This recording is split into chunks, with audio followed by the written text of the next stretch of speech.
आणि आता थेट जातोय रोहित पवार पत्रकार परिषद घेत आहेत तिथे. पण दुर्दैव असं जो कुठला तुमचा मित्र होता तो कसा झाला हे प्रमोद भाऊंनी तिथं सांगितलं. त्याचं दोन दोन नावं होती कारण मीच कन्फ्युज व्हायचो त्याचं नाव खरं काय.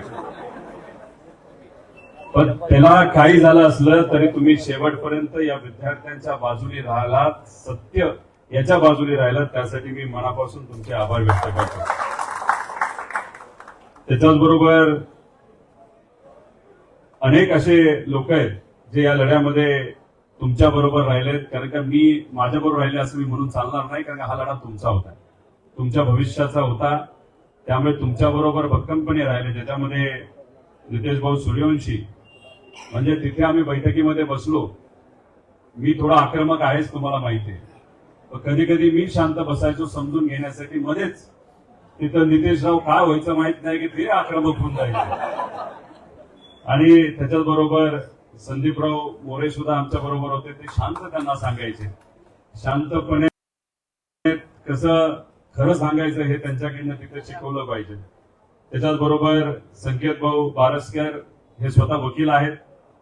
खरं तर मला कधी कधी प्रश्न पडतो, कोर्टामध्ये गेल्यानंतर तुम्ही लय भारी बोलताय, पण असं म्हणतात माईक हातामध्ये आल्यानंतर कदाचित हे, पण ती पहिली सुरुवात आहे, हळूहळू सवय होऊन जाईल.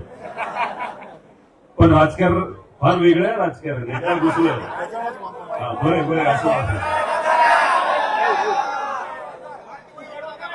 काय खरंच मंगावे राजकारण. आधी दादा सुद्धा बोललो, किरण भाऊ जगताप असतील, त्याचबरोबर संग्राम भाऊ नराळे असतील, संकेत भाऊ असतील, त्याच्याचबरोबर सोमनाथ भाऊ चव्हाण असतील, अमोलजी शिंदे व आपल्यासारखे अनेक मान्यवर आमच्या बरोबर भक्कमपणे राहिलेत. यासाठी मी सर्व विद्यार्थ्यांच्या वतीने या सर्वांचंच इथं आभार व्यक्त करतो. जेव्हा केव्हा तुमचे प्रश्न मी मांडतो तेव्हा मला तुमच्यात डेप्युटी कलेक्टर कोणीतरी दिसतं, तुमच्यामध्ये मला डीवायएसपी, तहसीलदार, PSI, SIT, ASO, SR, clerk, त्याचबरोबर ड्रग इन्स्पेक्टर, हे उद्याचे हे सर्व अधिकारी आम्हाला दिसत असतात. आणि राजकारणामध्ये आम्ही काय फक्त आमदार बनण्यासाठी आलेलो नाही.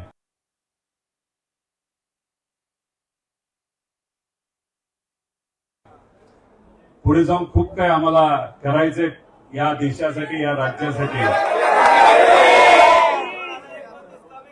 अजून 30, 35, 40 वर्ष आम्हाला समाजकारण आणि राजकारण करायचंय.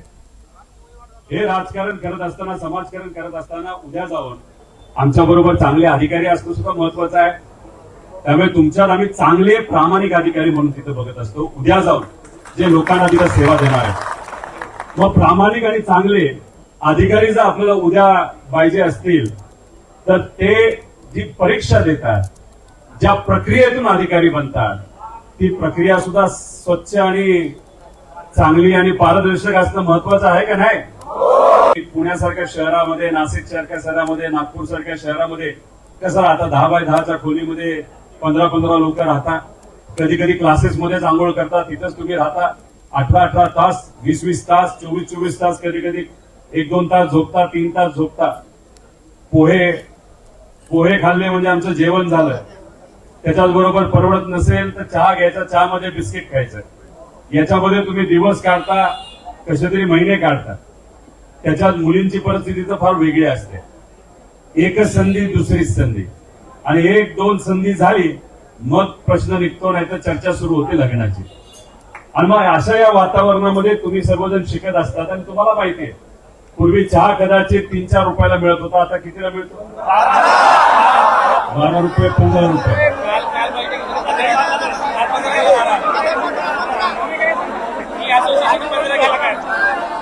देशाच्या प्रमुखांनी आपल्याला सांगितलेलं आहे की पेट्रोल आणि डिझेल महाग झाले, कमी वापरा. तेल महाग झालंय खायचं तर ते कमी खावा. म्हणजे खर्च कुठेतरी वाढलेत, महागाई वाढलेली आहे. पोह्याची किंमत पूर्वी 10 वर्षापूर्वी किती रुपये असायची? 5-7 रुपयाला असायचं. आणि चांगले पोहे आणि बरेच मिळायचे, मी सुद्धा खाल्ले. पण आता किती रुपयाला पोह्याचे? 35 रुपयाला. आता तुम्ही ज्या परिवारातून येता, शेतकरी कुटुंबाचे अनेक मुलं मुली इथे आहेत. सोयाबीनचे भाव 10 वर्षापूर्वी, 12 वर्षापूर्वी जेवढे होते तेवढेच आहेत. कपाशीचे भाव तेवढेच आहेत, नाही तर जेव्हा असं सरकार येतं ते पडतातच आहे, तुम्हाला माहिती आहे. कांद्याच्या भावासाठी सुद्धा आपला संघर्ष करावा लागतो, नाही तर खर्च 20 रुपये असताना आपला 2-3 रुपयाला कांदा किलोला तिथं विकावा लागलेला आहे. मग शेतकऱ्याची अशी परिस्थिती असेल तर शेतात काम करणाऱ्या मजुराची काय परिस्थिती असणार आहे? त्याच्याबरोबर इतरही छोटे मोठे व्यवसाय करणाऱ्या दुकानदाराची मुलं सुद्धा आपल्यात आहेत. एका दुकानावर अख्खा परिवार चालायचा. आता त्याचाच मुलगा शिकून सुद्धा त्याला नोकरी मिळत नाही म्हणून त्याच दुकानावर काम करतो. मग आजची ही परिस्थिती असताना उत्पादन आपलं वाढत नाही, आपल्या आई वडिलांचं उत्पादन वाढत नाही. फक्त तुमचं काहीतरी भलं व्हावं यासाठी आपली स्वप्न मारून तुमचे आई वडील कुठून तरी पैसा गोळा करतात, उसने पैसे घेतात आणि तुमची इथं शिक्षणाची फी नाही तर तुमचा खर्च आहे तिथे भरत असतात. बरोबर का नाही? त्यामुळे तुमचं स्वप्न हे तुमचं नसून तुमचं स्वप्न हे तुमच्या आई वडिलांचं सुद्धा आहे. याची जाण ही तुम्हा सर्वांना आहे आणि आई वडिलांना सुद्धा आहे, तुमच्या शिक्षकांना सुद्धा खऱ्या अर्थाने ती आहे. त्यामुळे तुमच्या अडचणी सुटाव्यात यासाठी खऱ्या अर्थाने आम्ही सर्वजण काम करत असतो. आता कुठले पेपर फुटले 2026 मध्ये आपण जरा 23 पासून सुरुवात करू. मुंबई उच्च न्यायालय व्यक्तिगत सहाय्यक 4 नोव्हेंबर 2023 ला पेपर फुटला. वन संरक्षण 5 ऑगस्ट 2023 ला फुटला. तलाठी भरती मी काय वेगळं बोलणार नाही. मला जेलमध्ये टाकणार होते, माझ्यावर FIR होणार होते. रोहित पवार जोरदार निशाणा साधतात. हा लढा माझ्या एकट्याचा नव्हता ते विसरले की रोहित असं म्हणत ते विद्यार्थ्यांचं कौतुकही करतात. बोलत असतो कधी आणि आता सिद्ध झालेल्या तलाठी भरतीमध्ये सुद्धा पेपर फुटला होता. हे मी तर म्हणतच होता, तुमच्या माध्यमातून जे पुरावे माझ्याकडे आले. पण आता कुठलं मॅट सुद्धा त्या तिथं सांगत आहे की आपल्या या तलाठी भरतीमध्ये अंदाजे 4,000 कोटीचा भ्रष्टाचार झाला होता. त्यात ऑक्टोबर 2023 कोतवाल भरती, ऑक्टोबर 2023 सार्वजनिक बांधकाम विभाग, 17 डिसेंबर 2023. जरा 24 वर येऊ आपण. जलसंपदा फेब्रुवारी 2024. 25 राज्य उत्पादक शुल्क सप्टेंबर 2025. म्हणजे तोच विषय ना आपला एक्साईजचा.